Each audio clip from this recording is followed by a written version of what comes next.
Di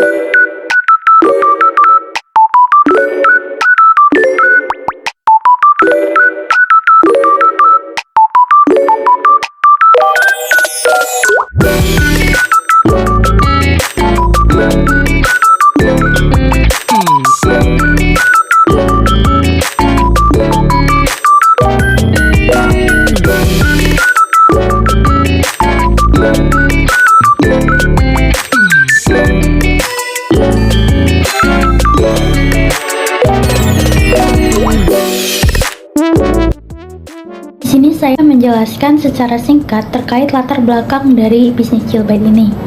Jadi, Chillbyte didirikan oleh saya sendiri, Naswa Kalista, yang memulai bisnis ini pada tahun 2020 dengan modal awal 300.000. Namun, sempat terhenti di tahun 2022 karena persiapan kuliah. Kemudian, saya melanjutkannya kembali pada tahun 2023. Nah, awalnya saya itu menjual cireng, lumpia, dan pempek frozen. Namun kini Chillbyte fokus pada cireng frozen karena tingginya permintaan dan keinginan untuk mengembangkan produk ini lebih jauh. Nah, varian bestsellernya itu adalah cireng original dengan sambal rujak, dengan konsep homemade dan juga kualitasnya bakal terjaga nih. Produk dihasilkan yaitu cireng cemilan frozen. Nah, dibuat secara homemade dengan bahan berkualitas. Cireng ini juga punya tekstur yang kenyal di dalam, namun crispy di luar. Karakteristik dari Chillbyte sendiri yaitu Chillbyte dibuat dengan resep sendiri. Selain itu, Chillbyte juga selalu menjaga kualitas rasa dan tekstur dari custard tersebut. Kemudian diproduksi dalam jumlah terbatas untuk menjaga kualitas.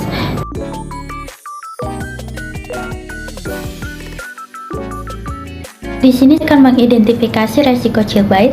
Yang pertama itu resiko finansial. Nah, muncul akibat arus kas yang tidak stabil, kurangnya pencatatan keuangan dan pengeluaran yang tidak terkontrol, yang dapat menghambat produksi dan penentuan harga yang tepat. Nah, dari segi strategis, persaingan pasar yang ketat dan kurangnya inovasi dapat menyebabkan penurunan penjualan serta kesulitan dalam meningkatkan brand awareness. Nah, kemudian dari resiko kecurangan dari pemasok seperti ketidaksesuaian kuantitas bahan baku dapat meningkatkan biaya produksi dan menyebabkan kerugian finansial. Nah, sementara itu, dari resiko kepatuhan terkaitnya kurangnya izin usaha bisa mengatasi ekspansi bisnis dan menghambat kerjasama dengan reseller atau program pemerintah. Nah, selain itu, resiko operasional seperti bahan baku yang tidak fresh, kemudian kesalahan dalam pengolahan, dan ketidaksesuaian komposisi dapat mempengaruhi kualitas produk, sehingga menurunkan kepercayaan pelanggan. Nah, untuk mengatasi resiko tersebut, Chillbyte juga perlu menerapkan strategi mitigasi seperti pencatatan keuangan yang lebih disiplin, kemudian inovasi produk, dan pemilihan pemasok terpercaya.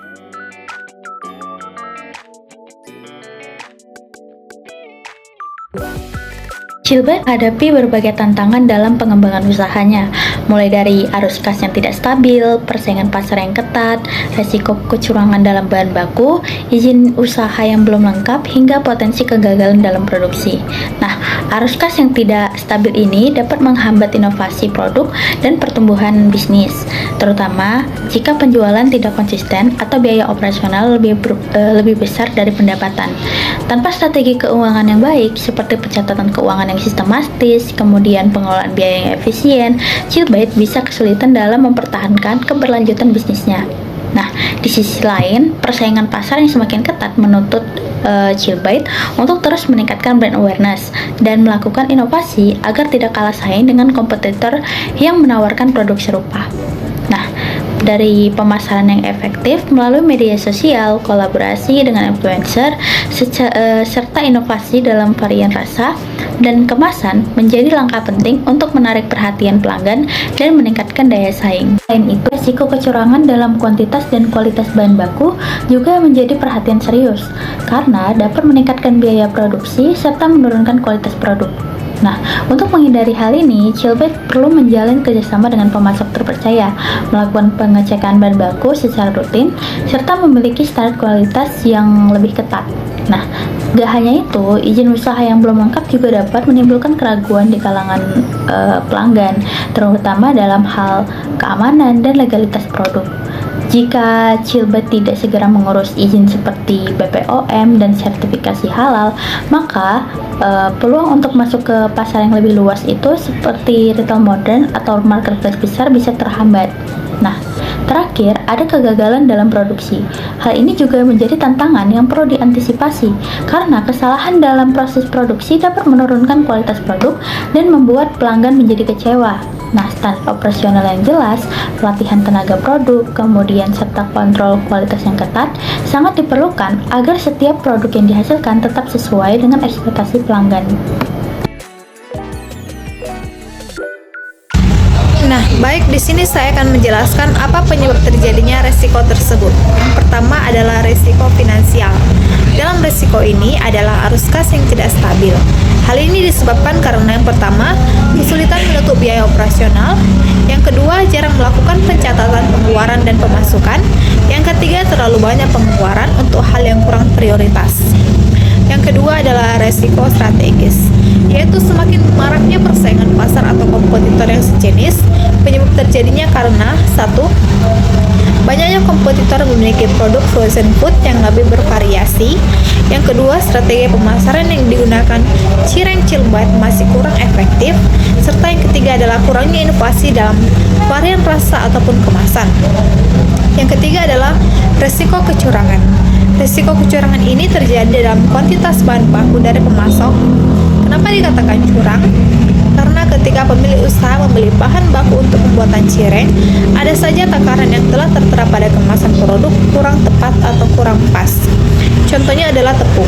Ketika pemilik usaha ingin membeli tepung 500 gram dan dalam kemasan sudah tertera 500 gram, tapi ketika ditimbang lagi, ternyata tepung tersebut kurang dari 500 gram. Nah, oleh karena itu terjadilah yang pertama, owner harus membeli lebih banyak bahan baku dari yang seharusnya sehingga meningkatkan biaya produksi. Yang kedua, hilangnya kepercayaan terhadap merek produk dari pemasok, serta yang ketiga adalah tidak bisa pengembalian barang yang sudah dibeli. Yang keempat, resiko kepatuhan. Dalam resiko ini, perizinan dalam usaha ini belum lengkap. Hal ini disebabkan karena yang pertama, pemilik usaha Cireng Chilbait masih belum mengetahui bagaimana atau proses seperti apa dalam pembuatan izin usaha. Yang kedua, proses pengurusan izin yang memakan waktu dan biaya yang cukup besar. Serta yang ketiga adalah pemilik usaha lebih fokus ke operasional dan pemasaran dibandingkan legalitas karena usaha ini masih tergolong kecil dan proses yang dilakukan masih homemade. Yang kelima adalah resiko operasional. Dalam resiko ini terjadi karena kegagalan dalam memproduksi Cireng Chilbait. Penyebab terjadinya karena yang pertama, bahan baku yang sudah tidak fresh. Yang kedua, ketidaksesuaian komposisi bahan. Serta yang ketiga adalah kesalahan dalam penggorengan. Selanjutnya, pengukuran dan konsekuensi resiko. Setelah diteliti, dampak dan tingkat kemungkinan terjadi, maka ditentukan yang pertama, resiko finansial. Level resikonya ini tinggi dan konsekuensinya yang pertama, terhambatnya dalam memproduksi cireng. Yang kedua, kesulitan menentukan harga yang tepat karena tidak ada pencatatan yang lengkap. Yang ketiga, pengeluaran yang tidak terkontrol bisa mengurangi untuk kebutuhan anggaran utama. Yang kedua, risiko strategis. Level risikonya ini tinggi dan konsekuensi terjadinya ini yang pertama, penurunan penjualan. Kedua, memiliki potensi kehilangan pelanggan yang loyal. Ketiga, sulit meningkatkan brand awareness. Yang ketiga adalah risiko kecurangan. Level risikonya ini tinggi dan konsekuensi terjadinya yang pertama, pemborosan atau peningkatan finansial. Yang kedua, owner atau pemilik usaha jadi harus mencari pemasok atau produk merek lain. Yang ketiga, terjadinya kerugian pada owner karena barang yang dibeli tidak sesuai dengan apa yang sudah dibayarkan. Yang keempat, resiko kepatuhan. Level resikonya ini tinggi juga dan konsekuensi terjadinya ini yang pertama, sulit untuk menjangkau pasar yang lebih luas. Yang kedua, Chilbait jadi sulit untuk bekerja sama dengan reseller, marketplace atau program pemerintah UMKM. Yang ketiga, usaha tanpa izin yang lengkap sulit mendapatkan modal dari program pemerintah. Serta yang terakhir adalah risiko operasional. Level risikonya ini sedang dan konsekuensi terjadinya yang pertama, terhambatnya dalam produksi cireng. Kedua, kesulitan menentukan harga yang tepat karena tidak ada pencatatan yang lengkap. Yang ketiga, pengeluaran yang tidak terkontrol bisa mengurangi untuk kebutuhan anggaran utama. Materi selanjutnya, strategi pengelolaan risiko. Strategi pengelolaan risiko yang pertama pada risiko finansial. Yang pertama, mengurangi atau menunda pengeluaran yang kurang mendesak agar dana operasional tetap stabil. Yang kedua, mencatat semua pemasukan dan pengeluaran secara berkala. Yang ketiga, mengoptimalkan strategi pemasaran seperti promosi di media sosial atau bundling produk agar arus kas lebih stabil. Yang kedua, strategi pengelolaan pada risiko strategis. Jadi yang pertama itu mengembangkan varian rasa baru atau menawarkan keunggulan unik atau ciri khas dari produk Chillbite. Yang kedua, menawarkan promo bundling untuk meningkatkan daya tarik produk. Yang ketiga, menerapkan program loyalitas atau member agar pelanggan tetap setia dengan produk Chillbite. Selanjutnya, strategi pengelolaan risiko pada risiko kecurangan. Yang pertama, membeli dalam kemasan besar atau langsung dari distributor resmi untuk meminimalkan risiko manipulasi kuantitas pada kemasan kecil. Yang kedua, beralih ke merek lain yang memiliki reputasi baik dan memiliki transparan dalam kuantitas serta kualitas produk yang dijual. Yang ketiga, memilih toko atau supplier yang memungkinkan pengembalian barang. Yang keempat, strategi pengelolaan risiko pada risiko kepatuhan. Yang pertama, dapat mempelajari informasi mengenai jenis usaha yang diperlukan. Yang kedua, mengurus izin secara bertahap agar tidak terlalu membebani keuangan. Yang ketiga, mengikuti program UMKM yang menyediakan bantuan pengurusan izin usaha. Dan yang terakhir, strategi pengelolaan pada risiko operasional. Strategi yang pertama, memastikan dan mengecek bahan baku selalu dalam keadaan fresh. Yang kedua, mengukur komposisi dengan menggunakan alat ukur seperti timbangan atau alat takar lainnya. Strategi yang ketiga, selalu memastikan suhu penggorengan agar tidak terlalu panas. Yang selanjutnya, selera risiko. Selera risiko pada risiko finansial atau arus kas yang tidak stabil. Jadi selera risiko pada risiko yang pertama ini termasuk tinggi karena pelaku usaha ingin menjaga stabilitas keuangan untuk produk inovasi namun tetap menghadapi kendala dalam pengelolaan arus kas.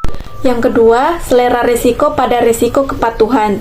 Jadi, selera risiko kepatuhan ini termasuk tinggi karena legalitas usaha itu sangat penting dalam membangun kepercayaan kepada pelanggan. Dan jika surat izin ini belum lengkap, akan berdampak pada pelanggan dan potensi sanksi hukum, serta berdampak juga pada operasional bisnis dalam jangka panjang. Next, yang ketiga, selera risiko pada risiko kecurangan. Ini juga termasuk tinggi karena apabila pemasok bahan baku itu tidak dapat dipercaya, akan menyebabkan peningkatan biaya produksi. Dan karena risiko ini juga akan berdampak langsung pada profitabilitas. Yang keempat, selera risiko pada risiko strategis. Nah, di risiko ini, selera risikonya ini sangat tinggi karena jika usaha Chillbite ini tidak bersaing dengan merek lain yang lebih inovatif, maka produk Chillbite ini akan kalah saing di pasaran karena mengingat persaingan sudah semakin ketat dalam industri makanan beku. Nah, selanjutnya selera risiko yang terakhir yaitu risiko operasional. Selera risiko ini termasuk sedang atau medium risk karena meskipun saat produksi pelaku usaha mengalami kendala seperti bahan baku yang tidak fresh atau kesalahan teknis, masalah ini masih dapat dikendalikan dengan pengawasan yang lebih ketat dengan meminimalkan perbaikan SOP dan kontrol kualitas.